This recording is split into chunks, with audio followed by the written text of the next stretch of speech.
Les messages au gouvernement congolais. Cher gouvernement congolais, avant tout, nous vous saluons au nom de notre Créateur.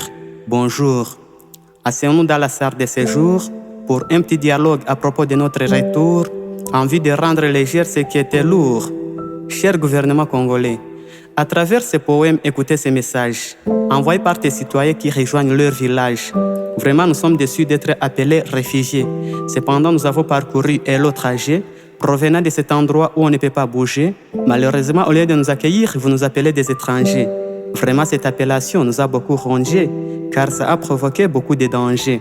Malgré ça, nous ne voulons pas nous venger. Plutôt, ce que nous voulons, c'est partager, avec intention d'arranger ce qui était mal arrangé et que l'information de la paix en RDC soit propagée. Cher gouvernement congolais, vraiment, nous avons été beaucoup menacés, tracassés, tabassés.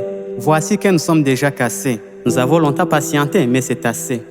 Cher gouvernement congolais, c'est dommage de trouver les licenciés et les docteurs ayant une grande connaissance dans leur mémoire, mais ce sont eux qui sont des chômeurs, pendant que nos carrières minières sont exploitées par des sociétés étrangères. Même les fonctionnaires regrettent de leur salaire. S'il vous plaît, corrigez cette erreur et cherchez aussi comment stopper la guerre, car le sang de nos frères et sœurs coule comme la rivière.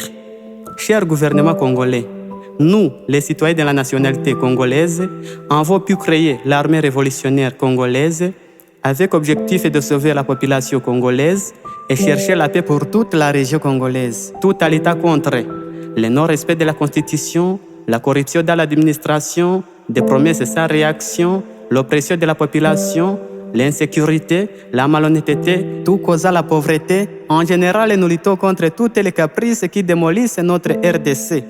Cher gouvernement congolais, même si notre pays est vaste, ne vous préoccupez pas seulement de l'Ouest. Souvenez-vous aussi de l'Est et ne nous considérez jamais comme des terroristes, car nous réclamons notre droit étant modeste. Veuillez comprendre ce texte, car son contexte est totalement juste. Cher gouvernement congolais, merci, que Dieu vous bénisse et vous donne la bonne compréhension de ce poème pour la mise en action de son message. C'était votre poète Innocent Chimimana.